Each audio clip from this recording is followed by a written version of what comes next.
Bismillah, Assalamualaikum warahmatullahi wabarakatuh. Alhamdulillahilladzi yakdifu fi qulubil muridina law'atal iradah fayuz'izuhum ila sulukis sabilis sa'adah allati hiyal iman wal ibadah. Amma ba'du. Sahabat fillah rahimakumullah.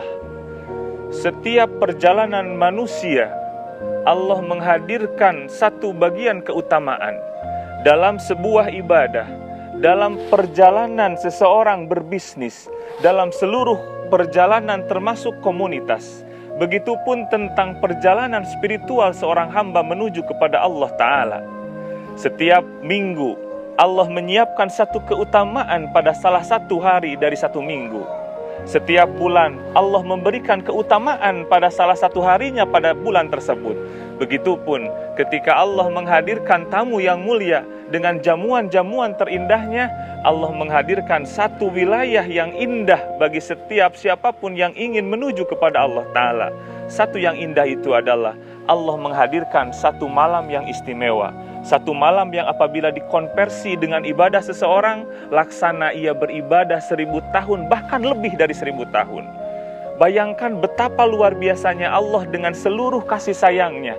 Andai dikonversi menurut umur umat baginda Nabi, menurut umur umat yang hidup di akhir zaman, setidaknya kita akan melihat pada satu fenomena bahwa umat-umat akhir zaman hidup baina sitin wasab'in, antara 60 sampai 70 tahun. Andai seseorang beribadah total selama 70 tahun, maka betapa luar biasanya orang tersebut. Tapi begitulah Allah menghadirkan. Allah sangat paham dengan kondisi dan karakter makhluknya. Makhluknya yang seringkali membuat permasalahan, yang seringkali berdosa. Maka Allah siapkan malam yang lebih utama dari 1000 bulan. Malam itu akan ditempuh oleh siapapun mereka yang haus akan kasih sayangnya, kepada mereka yang ingin mendekat kepada Allah Subhanahu wa Ta'ala. Di dalam hadis baginda Rasulullah SAW yang diriwayatkan oleh Imam Al-Bukhari, bahwa malam kemuliaan itu akan datang pada setiap malam-malam ganjil.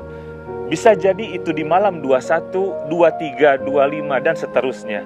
Namun nafsu seringkali hadir, membuat kita terjerembab pada satu wilayah antara ganjil dan genap. Seringkali kita mendapati kondisi jiwa malas yang luar biasa apabila di malam-malam yang genap. Tapi kita mampu memaksakan diri untuk datang beriktikaf menuju kepada Allah di malam-malam yang ganjil.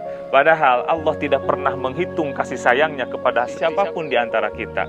Lantas kita sebagai hambanya, orang-orang yang sekali membuat dosa demi dosa, masih berhitung kepada Tuhannya.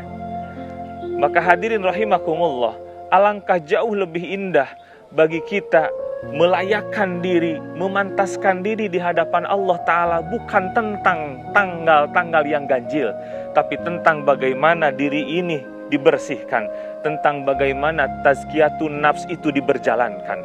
Karena Lailatul Qadar akan datang kepada mereka dengan cahaya di dalam batinnya, batin yang terbersihkan, batin yang terlepas dari sifat-sifat yang menjadikan penyakit di dalam batinnya, terlepas dari sombong, terlepas dari riya, terlepas dari ujub, dan dari penyakit batin lainnya.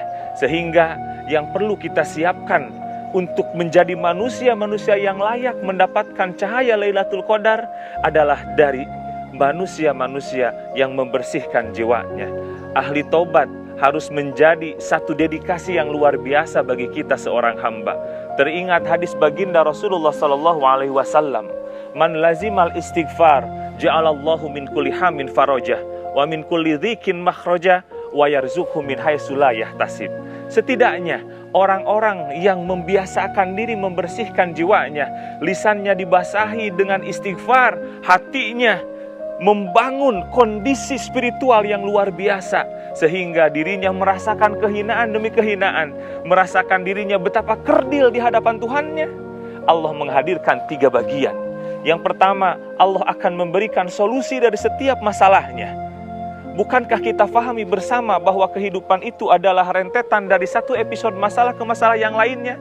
Bagi ahli-ahli Allah, bagi orang-orang yang terbersihkan hatinya, ia akan dengan mudah melewati fase demi fase, masalah demi masalah, karena Allah telah siapkan solusi dari masalahnya.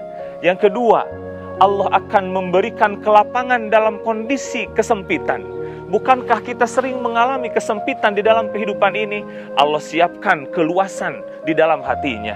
Maka luasnya hati seseorang akan membuatnya jauh lebih tenang menghadapi setiap permasalahan.